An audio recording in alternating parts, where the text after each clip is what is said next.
All right, and we are back here on the GSMC Football Podcast. And for the final part of the show, we're just going to take a look at the playoff matchups, and we will also preview the national championship. So obviously, I kind of been talking about the matchups a little bit sprinkled throughout the show. So this is what we got. So right now, this is what we have. So to start off, Super Wildcard Weekend. It starts on Saturday, 4:30 p.m. Eastern Time. We got the NBC Peacock doubleheader. So the first game is the Texans and the Browns.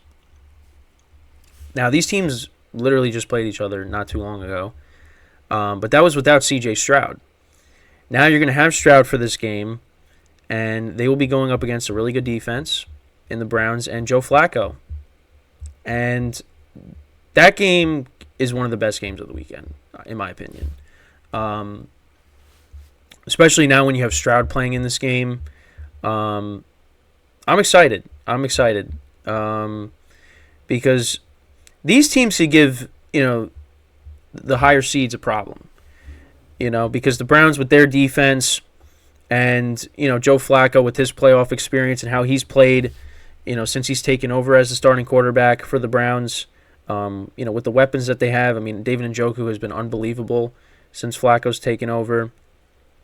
You hope Amari Cooper's back, which I'm assuming he would be. And then, of course, on the other side, C.J. Stroud and that offense, they could put up a ton of points. So I'm really looking forward to this game. This game's going to be a lot of fun. And like I said, whoever wins this game is going to give, the team in the next round that they face a tough time, really, whoever it is. Because, the thing is, again, I don't want to get ahead of myself, but yeah, I mean, we'll see what ends up happening. But then after that, you got the Dolphins and the Chiefs. They played each other. That's another matchup that happened earlier in the season. That was the game that happened in Germany. And the Chiefs won that game 21-14. It was 21-0, and then the Dolphins, they scored a couple of touchdowns, but they couldn't tie the game. So we'll see. Right now, the Texans are 2.5-point underdogs, and the Chiefs are 3.5-point favorites against the Dolphins. And you know what? We'll see what ends up happening. The Dolphins, again, we're missing some guys this week, and we'll see if they end up getting them back for the playoff game, because they definitely are going to need Waddle and Mostert for this game. Because right now the temperature, it's 14 degrees. It says 14 degrees for Sunday or Saturday. So and again, that game is on Peacock. So then you go to Sunday, which is the 3 games. So you got the Steelers-Bills game, which the Bills are 9.5-point favorites. Listen, the Steelers, they are, you thought after they lost to the Patriots and the Cardinals, they weren't going to make it. But give them credit. They somehow are in, and they got Mason Rudolph playing quarterback for them. And it's going to be cold there too. And it's, again, unfortunate that they are going to be without T.J. Watt, because, he could take over a game, and now you don't have that. That's the quarterback of the defense, and they are not going to have him for this game. But we'll see. And listen, the Bills getting the 2 seed is. I mean, listen, it's unbelievable how, like, the situation they were in. They were on the outside looking in, and they got themselves all the way back, and now they're the 2 seed. Yeah, because they ended up winning. Yeah, they won their final 5 games. They just it didn't look good, for a while, and they just they got through that tough part of their schedule. Beating the Chiefs, destroying the Cowboys. I mean, they almost missed the playoffs. Not almost missed the playoffs, but the Chargers almost beat them, and that would have changed a lot of things. But they did what they were supposed to do. They handled their business, and now they got a top seed. And if the Ravens, if they can win and the Ravens, lose in the next round, and they get themselves to a championship game, they're gonna be hosting it. So, we got to see how that game plays out this weekend. Then you got the Cowboys and the Packers, at 4:30 on Fox. Bills Steelers is on CBS. 4:30 p.m. Eastern time on Fox. And listen, it's going to be different because we've seen these teams play each other in the playoffs a bunch of times, and there will be no Aaron Rodgers for this game. This is a Jordan Love led team. And listen, and I agree. Whatever happens, it was a successful season for the Packers. I mean, nobody really expected them to get to the playoffs. Earlier in the season, I said, yeah, maybe this team could be a wild card team possibly. Then they just looked like one of the worst teams in football. Jordan Love was playing really bad. And I was like, yeah, maybe that's not the case. And then they picked it up. And Jordan Love, his final stats on the season, 32 touchdowns to 11 interceptions, passed for over 4,000 yards. I mean, it was pretty good. That is pretty good. And you look at Dak Prescott's, he's not too far off from Dak Prescott's numbers. Dak has 2 less interceptions. He has 4 more touchdowns, and he's got 400 more yards. More than him. Jordan Love really put together a good season. However, I do think, Dallas is the better team in this game. But we'll see, because teams have been able to move the ball against Dallas's defense. And the way Jordan Love is playing, we'll see. But that's an interesting game. But I kind of lean one way at the moment. Then, I mean, this is one of the best games of the weekend, easily. And that's the Rams and the Lions. Matthew Stafford making his return to Detroit for the first time since he was traded. This is the Sunday night game on NBC. I cannot wait for this game. This game is going to be unbelievable. And with the Lions, there's some criticism because Sam Laporta, the rookie tight end, likely tore his ACL, I believe. Suffered a knee injury, and he's probably not playing in this game. And Dan Campbell's getting criticism because it's like the Lions are pretty much locked into their playoff spot, and he gets hurt. And that's a big loss for the Lions because he was doing great this year, and they're definitely gonna miss him in this game. And Amon-Ra St. Brown got hurt in the game too, but I think he should be fine. He should play in this game. But yeah, I mean this should be a high scoring game because again the Rams defense is not the defense that it once was. During the Super Bowl run, you still got Aaron Donald who can take over a game, and on the other side, the Lions got a player that, can become that, and that's Aiden Hutchinson on defense. But the Lions defense has had their issues. I mean, you saw the big plays they were giving up yesterday to Jordan Addison and Justin Jefferson. Now you got Matthew Stafford coming in with Puka Nacua and Cooper Kupp. Kyron Williams, the way he's been running the ball. Yeah, it's this game could be very high scoring. Right now the over-under is 51.5.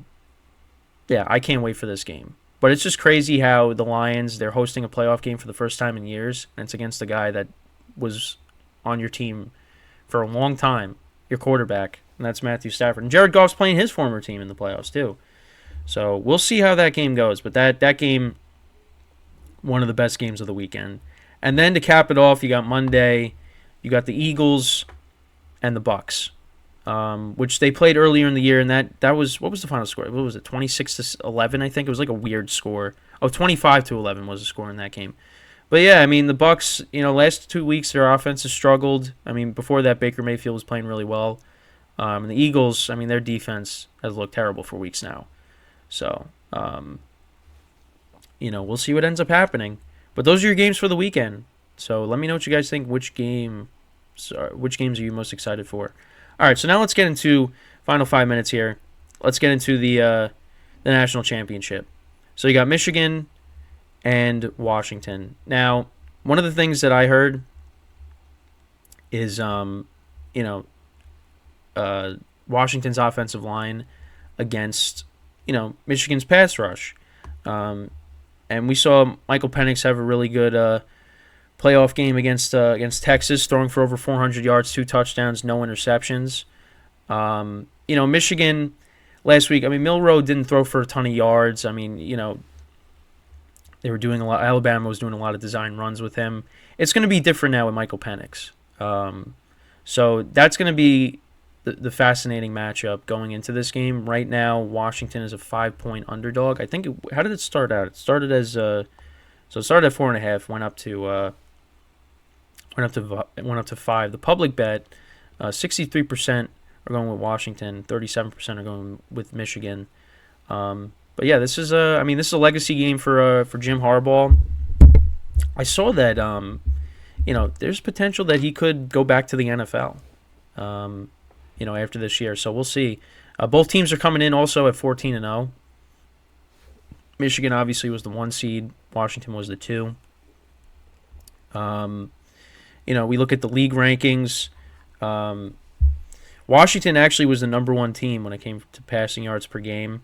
Michigan kind of edges them out in rushing yards per game with their running back, Blake Corum. Both teams were like top 15 in points per game. Michigan 14th, Washington 10th. And then on the defensive side of the ball, Michigan's defense is a lot better than Washington in terms of the rankings. They're second against the pass. They're top 10 in the 3 categories here. Against the pass, 9th against the run, holding to opponents to 93.1 yards per game.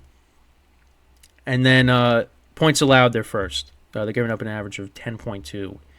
So, yeah, this is going to be you got a good offense versus a good defense when you're talking about Washington's offense and Michigan's defense. And then, we'll see. Listen, Texas was able to move the ball against Washington's defense, so you would assume because Michigan's the best team, in the nation, they're going to do the same thing against Washington's defense. So hopefully this game is high scoring. Right now, the totals, the over-under is 56. So I'm hoping it is a high scoring game. I think Michigan does win, but I'm going to say that Washington keeps it close and they covered the 5. I know I got called out in the comments when I did my picks a couple weeks ago. Well, not a couple weeks ago, last week for this game, for the 2 games, and they said I was going to go 0-2, but I ended up going 2-0. So I'm hoping that I can finish it off by going 3-0. But I have Michigan winning and I have Washington covering. But listen, like if Washington's offensive line is not able to protect Michael Penix, then yeah, this game could get ugly. Hopefully not ugly like it did last year when you had TCU and Georgia going at it, because that was not fun to have to watch that game. But we'll see what ends up happening. I hope it's a good game. I think it should be. But yeah, let me know what you guys think about that, and who do you think is going to win? I say Michigan, but I said Washington. I think will cover the number. So, but yeah, that's pretty much it for the show for today. I thank you guys for tuning in. We'll be back again tomorrow. We'll recap the national championship game tomorrow, and then we'll get you set for the playoffs this week, where regular season's over.